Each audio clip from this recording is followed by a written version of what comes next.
প্রিয় শিক্ষার্থীবৃন্দ, শুভ সকাল সবাইকে। মার্টিন লুথার কলেজের দ্বিতীয় পত্রের অনলাইন ক্লাসে তোমাদের স্বাগত।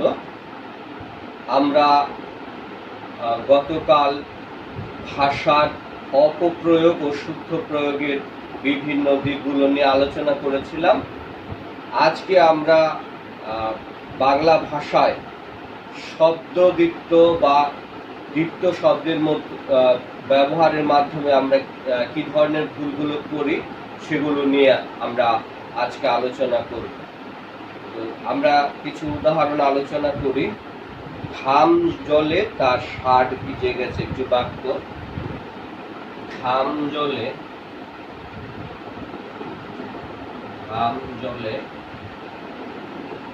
তার ষাট ভিজে গেছে।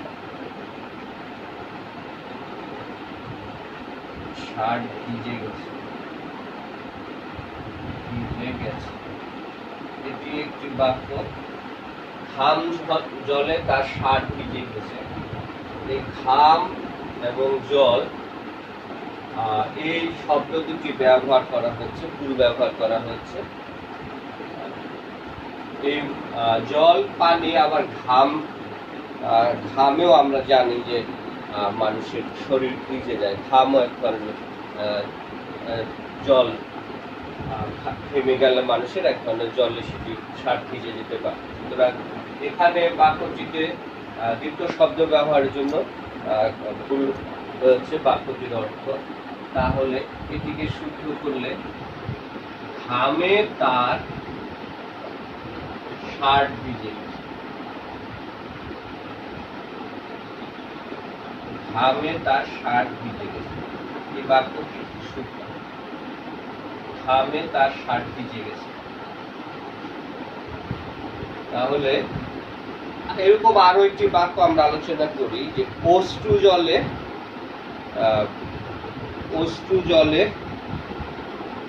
তার কপাল ভিজে গেছে। অশ্রু জলে তার কপাল ভিজে গেছে। অশ্রু জলে তার কপাল ভিজে গেছে।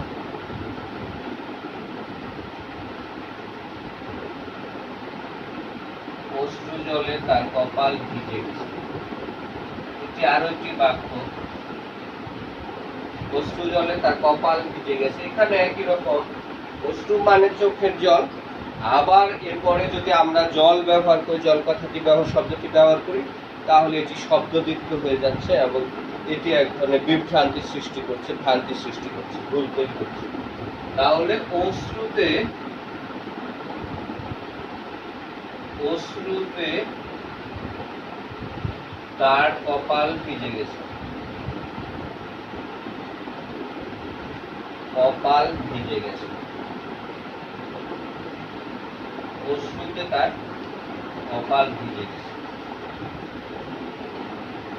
এরকম আরো একটি উদাহরণ যদি দেখি আমরা, ঘরটি সিমসিমে অন্ধকার। ঘরটি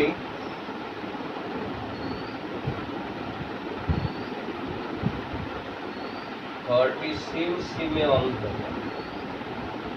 সিমসিমে অন্ধকার।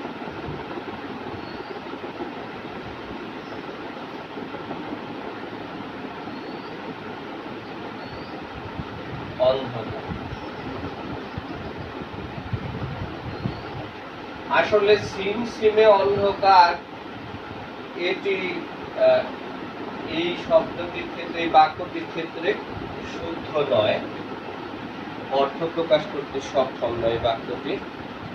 আমরা যদি বলি, আমরা জানি এটি যে ঘরটি ঘুটঘুটে অন্ধকার, কি আমরা জানি ঘরটি ঘুটঘুটে অন্ধকার। ঘুটঘুটে অন্ধকার।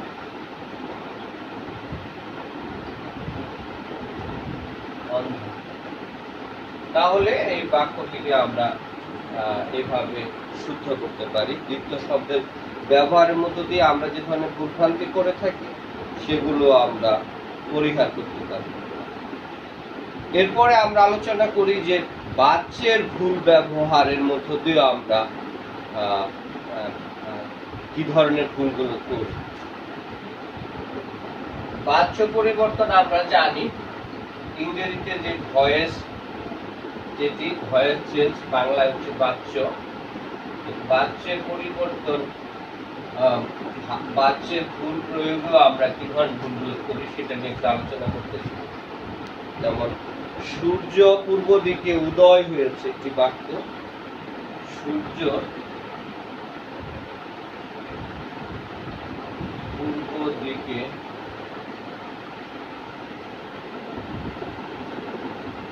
উদয় হয়েছে, এটি একটি বাক্য। আমরা যদি দেখি যে এখানে এটি যে ক্রিয়াপদ, এখানে তো সেখানে ফুল আছে। আমরা এই বাচ্যের পরিবর্তন যখন করব তখন এই উদয় শব্দটিকে আমাদের পরিবর্তন করতে হবে। তাহলে এটি হবে সূর্য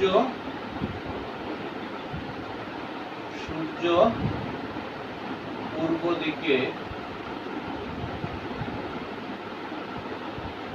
উদিত হয়েছে।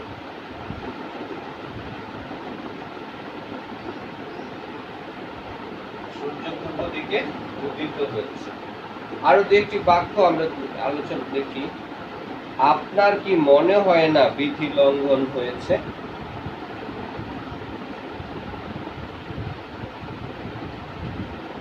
আপনার কি মনে হয় না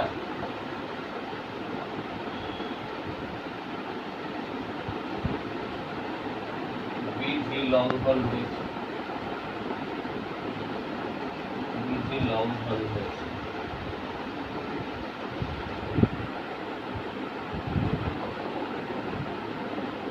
আপনার কি মনে হয় না বিধি লঙ্ঘন হয়েছে?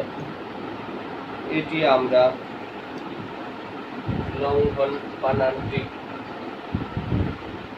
এভাবে লিখতে পারি, ভিন্নভাবে লিখতে পারি।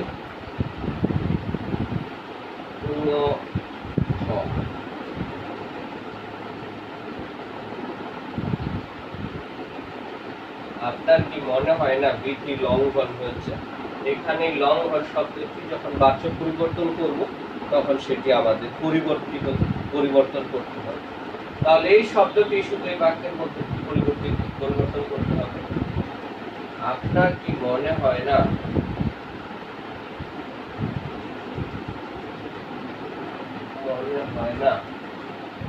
বিধি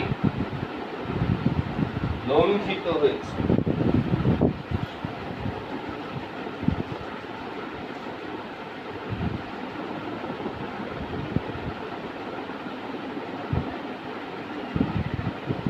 এটি একটি বাক্য আমরা বাচ্যের পরিবর্তন করতে পারি এভাবে। আপনার কাজের জন্য দেশের গৌরব লোপ পেয়েছে।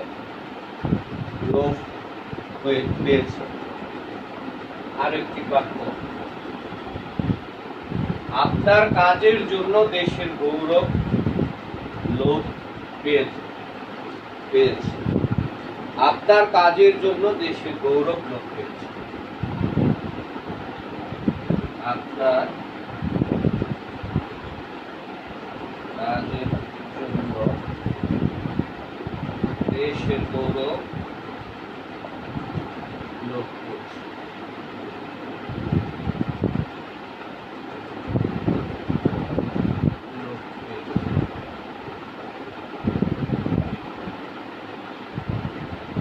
এটি আরো একটি বাক্য, এই বাক্যটিতে ভুল আছে বাচ্চের। তাহলে আপনার কাজের জন্য দেশের গৌরব লুপ্ত হয়েছে, লোপ পাওয়াটা লুপ্ত হয়েছে।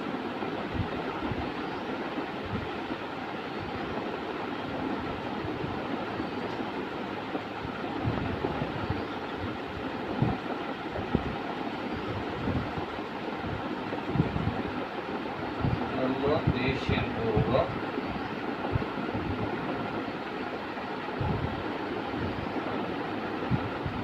লুপ্ত হয়েছে। আপনার কাজের জন্য দেশের গৌরব লুপ্ত হয়েছে। এরপরে আমরা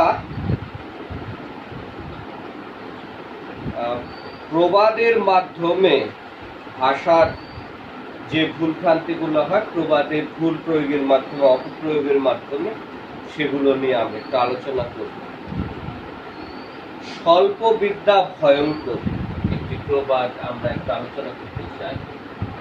প্রবাদের কিছু ভুলভ্রান্তি বলে যে অর্থ পাল্টে যায়, ভাষার সৌন্দর্য বিনষ্ট হয়, সেটি আমরা দেখব।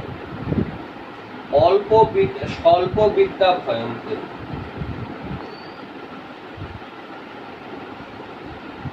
স্বল্প বিদ্যা ভয়ঙ্কর, এটি একটি বাক্য, বহুল ব্যবহৃত প্রবাদ বাক্য আমরা ব্যবহার করি। এখানে আমাদের প্রবাদের যে শব্দটি ছিল সেটি আমরা ব্যবহার না করে ভিন্ন শব্দ ব্যবহার করাতে প্রবাদের সৌন্দর্য বিনষ্ট হচ্ছে। আমরা এটি সবাই জানি। অল্প বিদ্যা ভয়ঙ্কর প্রবাদে ছিল এটা, অল্প বিদ্যা ভয়ঙ্কর। এরকম আরো প্রবাদের ভুল একটু আলোচনা করি। আমি বাঁচলে বাপের নাম, আমি বাঁচলে বাপের নাম।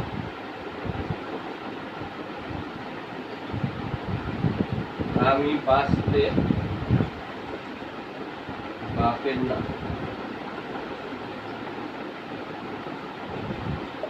এটি আরো একটি প্রবাদ, এখানে এই শব্দটি পরিবর্তন করা হয়েছে, এই কারণে প্রবাদটি আমাদের কাছে কিছুটা বিদ্যুটে লাগছে, অপরিচিত মনে হচ্ছে। তাহলে এই প্রবাদটি ছিল, এখানে শব্দটি ছিল আপনি বাঁচলে বাপের নাম। আপনি বাঁচলে বাপের নাম। আরো দু একটা প্রবাদ যদি আমরা আলোচনা করি। অনেক সন্ন্যাসীতে গাজন নষ্ট। অনেক সন্ন্যাসীতে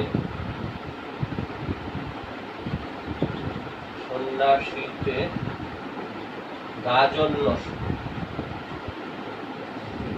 গাজন নষ্ট, অনেক সন্ন্যাসীতে গাজন নষ্ট। এটি একটি প্রবাদ বাক্য, বহুল প্রচলিত প্রবাদ বাক্য। এটি তো একটা ভুল করেছি আমরা, একটা শব্দ পরিবর্তন করেছি, যার কারণে প্রবাদ বাক্যের অর্থ পাল্টে গেছে, অপরিচিত মনে। অধিক সন্ন্যাসীতে গাজন নষ্ট। অধিক সন্ন্যাসীতে গাজন নষ্ট, অর্থাৎ যে কোনো কাজ, সেখানে যদি অনেক বেশি মাতব্বর থাকে, গুরু ব্যক্তি থাকে, পরিচালক থাকে, তাহলে সেই কাজ কখনোই ভালো হয় না, কারণ নানা গুণে নানা মতে সে কাজটি বিনষ্ট হয়ে যায়। আরো দু একটা উদাহরণ যদি দেখি, বেশি চালাকের গলায় দড়ি।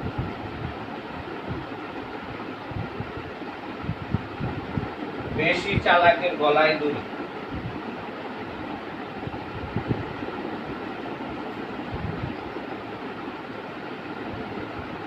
বেশি চালাকের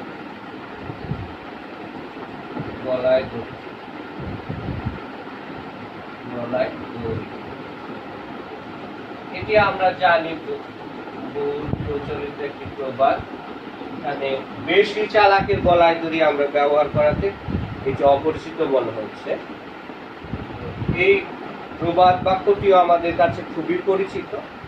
এখানে আমরা অতি চালাকের গলায় দড়ি, এটি আমরা জানি যে অতি চালাকের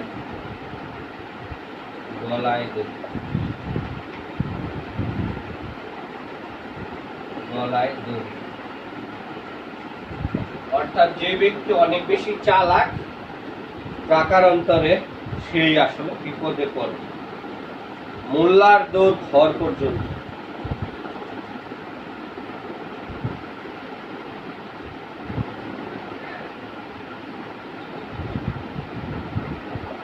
ঘর পর্যন্ত। এটি আরেকটি বহুল প্রচলিত প্রবাদ বাক্য। এখানে আমরা ভুল করেছি, আমরা জানি যে খর পর্যন্ত এটি ব্যবহার করাতে বাক্যটি প্রবাদ বাক্যটি অর্থ বিনষ্ট হচ্ছে, বুঝতে অসুবিধা হচ্ছে। মোল্লার দৌড় মসজিদ পর্যন্ত।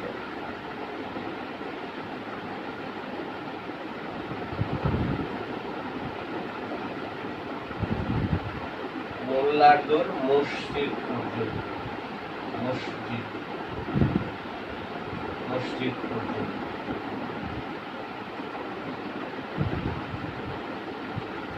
সর্বশেষ একটি বাক্য,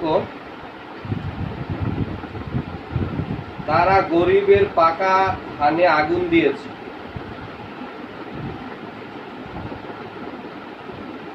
তারা গরিবের পাকা ধানে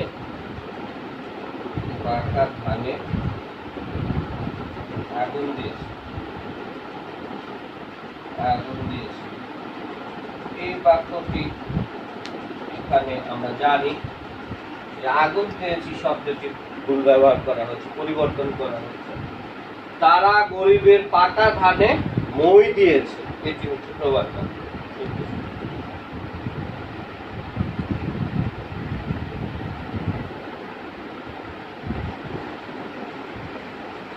পাকা ধানে মই দিয়েছে।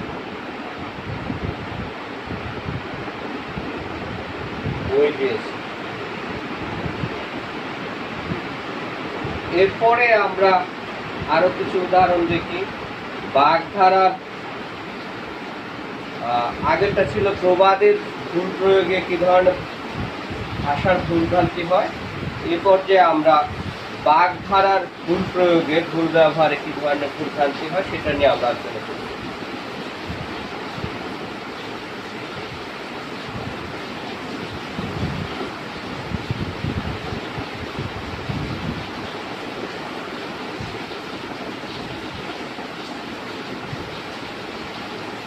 পরীক্ষায় নকল করা ও নদী চুরি।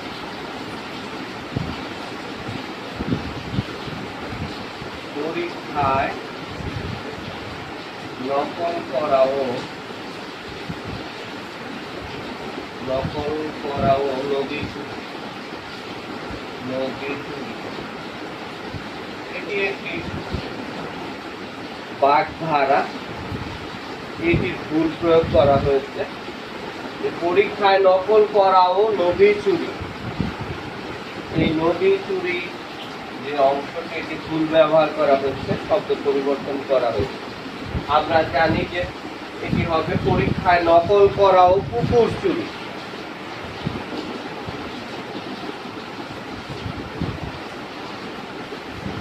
পরীক্ষায় নকল করা ও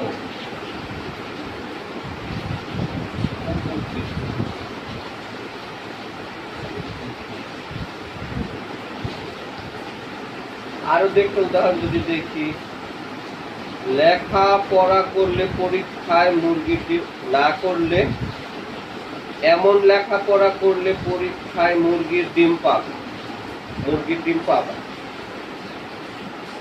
এমন লেখাপড়া করলে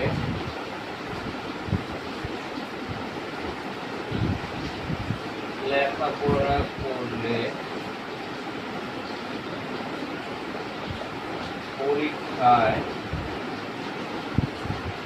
মুরগির ডিম পাবা।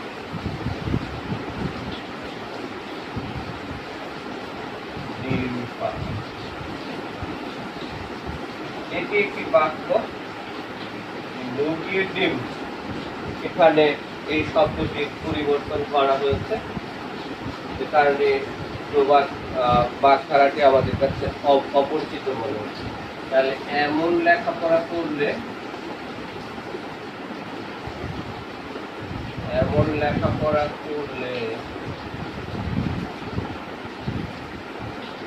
পরীক্ষায় ঘোড়ার ডিম পাবা।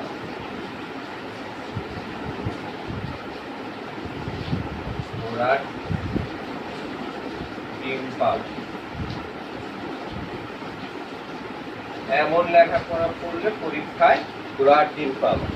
প্রচলিত বাগধারা। গরুর ঘাস।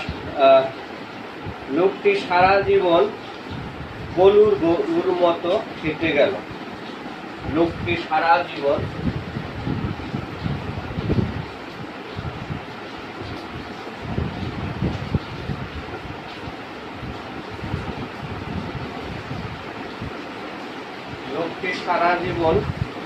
গরুর মতো খেটে গেল। লোকটি সারা জীবন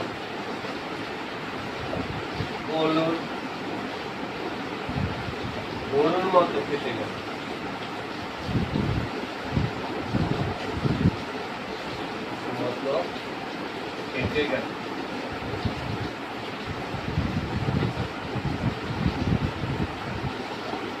আমরা জানি কলু মানে হচ্ছে যারা তেল ভাঙায়, খানির তেল ভাঙায় তৈরি করে, তাদের কলু বলা হয়। তো লোকটি সারা জীবন গরুর মতো খেটে গেল। এটি বাগধারাটি। এখানে গরু এখানে ভুল শব্দ ব্যবহার করা হয়েছে। এটি হবে যে লোকটি সারা জীবন বলদের মতো খেটে গেল। লোকটি সারা জীবন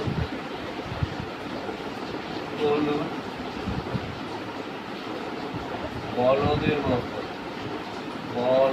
মতো থেকে গেল। বলদের মতো থেকে গেল।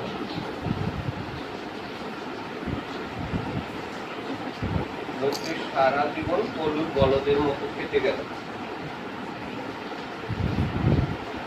এভাবে আমরা বাক্যের মধ্যে বাগধারার ভুল ব্যবহার ও বাক্য ভাষার ক্ষেত্রে যে অপপ্রয়োগ করি, অশুদ্ধ প্রয়োগ করি, সেগুলোকে বিশুদ্ধ করতে হয়, সেটা আমরা আলোচনা করলাম।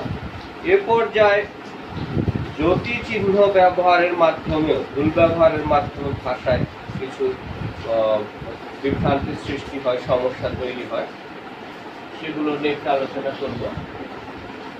জ্যোতি চিহ্ন বা ছেদ চিহ্ন বা বিরাম চিহ্ন আমরা জানি, এগুলো বাক্যের ব্যবহার, যথাযথ ব্যবহারের মধ্য দিয়ে বাক্যের অর্থ পরিপূর্ণভাবে প্রকাশিত হয়। কিন্তু এগুলো যদি ভুল ব্যবহার করা হয় তাহলে কিন্তু বাক্যের অর্থ পাল্টে যায়। হায় কি কষ্ট, একটি বাক্য আমরা যদি দেখি, হায় কি কষ্ট। হায় কি কষ্ট,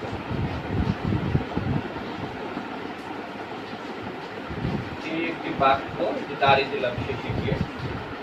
হায় কি কষ্ট, এভাবে যদি আমরা বিরাম চিহ্ন ব্যবহার করি, জ্যোতি চিহ্ন ব্যবহার করি, আমাদের বুঝতে অসুবিধা হচ্ছে। আমরা জানি বিস্ময়সূচক বাক্য, সুতরাং হায় এই শব্দটির পরে আমাদের বিস্ময়সূচক চিহ্ন দিতে হবে, তারপর বাকি অংশ। হায় কি কষ্ট, পরে দাঁড়িয়ে।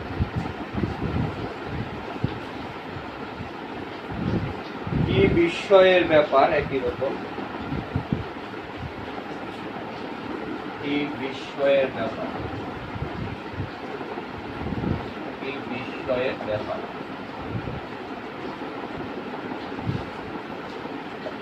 দাঁড়িয়ে দিলাম, কিন্তু আমরা জানি এটি একটি বিস্ময়সূচক বাক্য। এখানে বাক্যের শেষে দাঁড়িয়ে দিলে এটির অর্থ প্রকাশ পাবে না, এটি ভুল ব্যবহার করা হবে।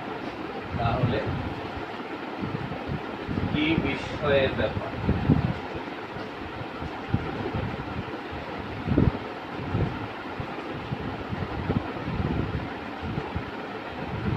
কি বিস্ময়ের ব্যাপার।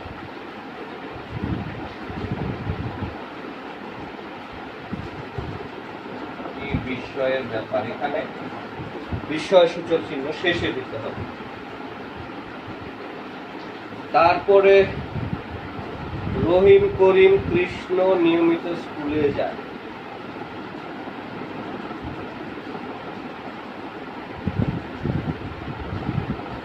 রহিম, করিম, কৃষ্ণ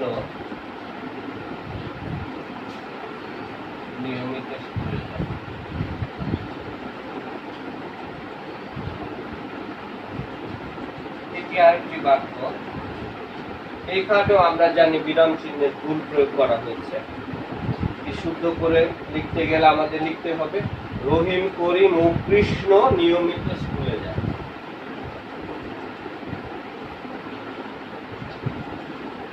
রহিম করিম ও কৃষ্ণ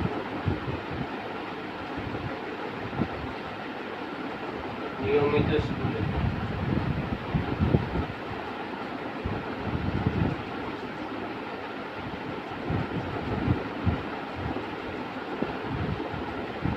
রহিম করিম ও কৃষ্ণ নিয়মিত স্কুলে যায়।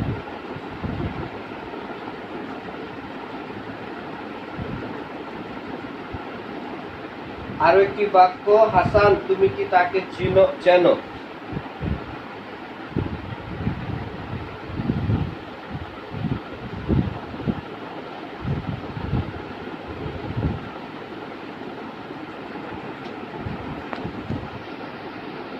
হাসান তুমি কি তাকে চেনো? তুমি কি তাকে চেনো? এটি একটি বাক্য, প্রশ্নবোধক বাক্য। হাসান তুমি কি তাকে চেনো? এটি প্রশ্নবোধক বাক্য, কিন্তু এই বাক্য একটা ভুল রয়েছে। আমরা জানি যে সম্বোধনের পরে কমা চিহ্ন ব্যবহার করতে হয়। কোনো বাক্যে সম্বোধন করলে যাকে সম্বোধন করো তারপরে একটি কমা চিহ্ন। হাসান তুমি কি তাকে চেনো? তুমি কি তাকে চেনো?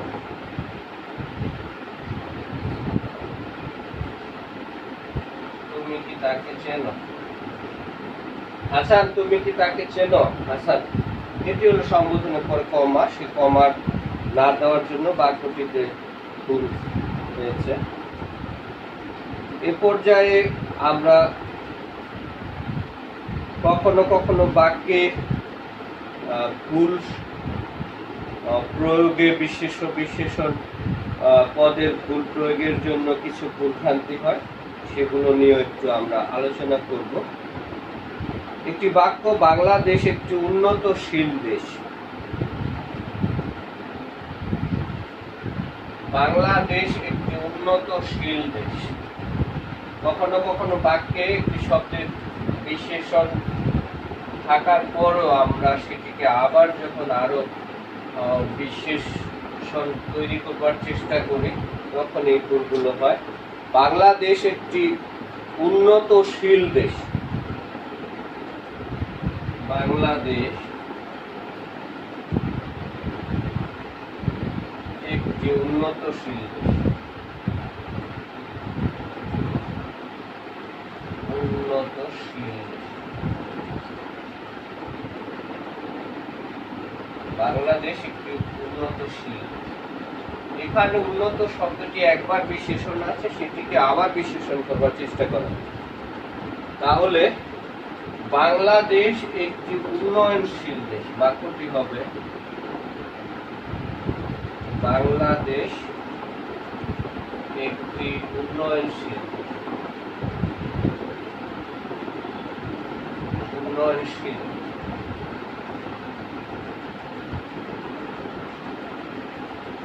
আরো এরকম কিছু বাক্য যদি আমরা দেখি,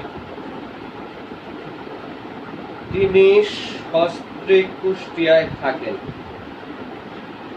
তিনি সস্ত্রীক কুষ্টিয়ায় থাকেন।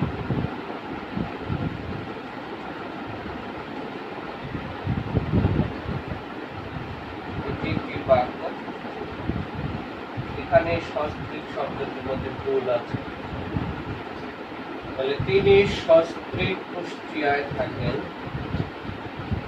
এখানে বফলা হবে না, দন্তস্বরের নিচে। সস্ত্রীক কুষ্টিয়ায় থাকেন।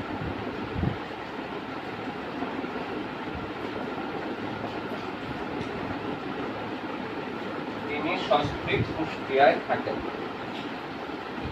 আরো উদাহরণ যদি দেখি, মেয়েটি ভয়ানক বুদ্ধিমতী। মেয়েটি ভয়ানক বুদ্ধিমতী।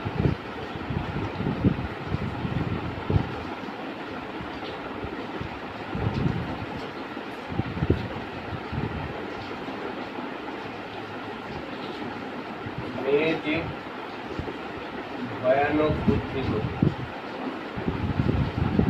ভয়ানক বুদ্ধিমতী।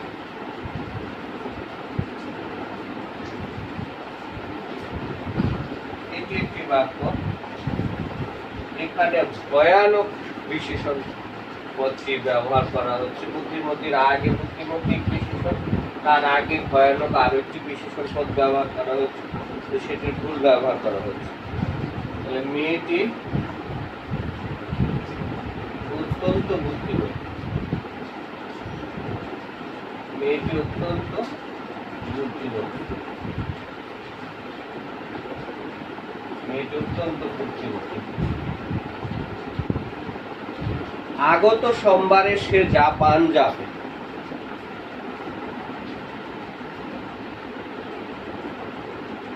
আগত সোমবারে সে জাপান যাবে। সে জাপান যাবে। আগত সোমবারে সে জাপান যাবে। এটি আমরা জানি একটু ভুল আছে, আগত সোমবার। তাহলে আগামী সোমবারে, আগামী সোমবারে, আগামী সোমবারে সে জাপান যাবে।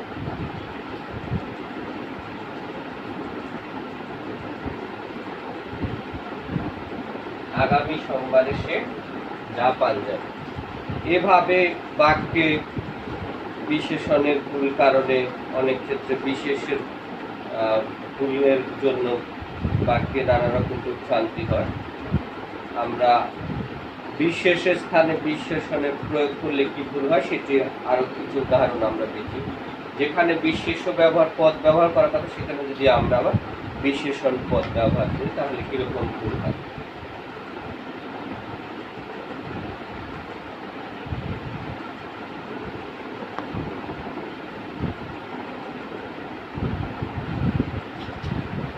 আমার সাবকাশ নাই, একটি উদাহরণ। আমার সাবকাশ নাই, আমার সাবকাশ নাই, এটি একটি উদাহরণ। এখানে সাবকাশ শব্দটি ভুল করা হয়েছে বিশেষণ ব্যবহার করতে গিয়ে। তাহলে আমার অবকাশ নাই, বিশেষ্য হবে আমার অবকাশ।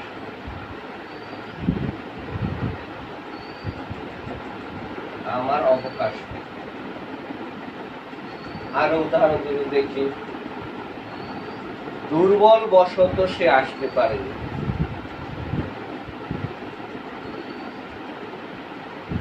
দুর্বল বশত সে আসতে পারেনি।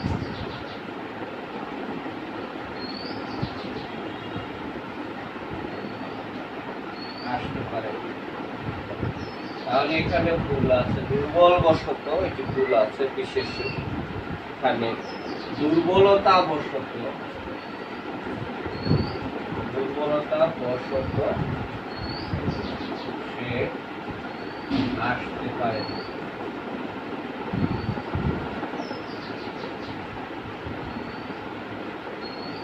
দুর্বলতা বশত সে আসতে পারেনি। আরো যদি একটা উদাহরণ দেখি, সদা সর্বদা তোমার উপস্থিত প্রার্থনীয়। সদা সর্বদা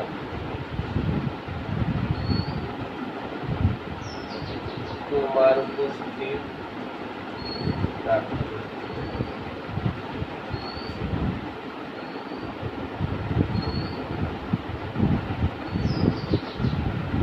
সদা সর্বদা তোমার উপস্থিত প্রার্থনীয়। এখানে উপস্থিত শব্দটি ভুল করা হয়েছে। তো এটি হবে সদা সর্বদা তোমার উপস্থিতি প্রার্থনীয়। সদা সর্বদা তোমার উপস্থিতি প্রার্থনীয়।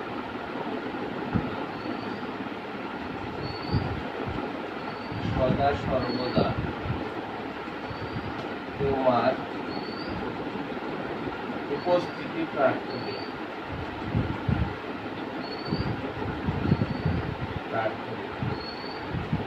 সদা সর্বদা তোমার উপস্থিতি প্রার্থনীয়।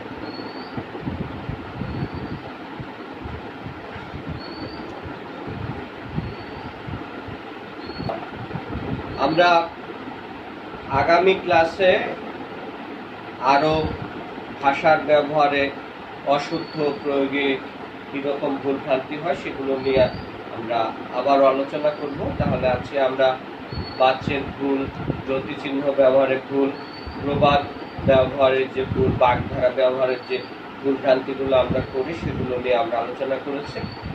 প্রিয় শিক্ষার্থীবৃন্দ, তোমরা এগুলো বাসায় বেশি বেশি অনুশীলন করবে। তোমাদের বইয়ে আরো বেশি বেশি উদাহরণ দেওয়া আছে, নিয়মগুলো করবে, উদাহরণগুলো আরো বেশি নিজেরা অনুশীলন করবে, তাহলে অবশ্যই তোমরা ভালো করতে পারবে, পরীক্ষায় ভালো করতে পারবে। তোমাদের সবাইকে আবারও শুভেচ্ছা জানিয়ে আজকের ক্লাস শেষ করছি। ধন্যবাদ।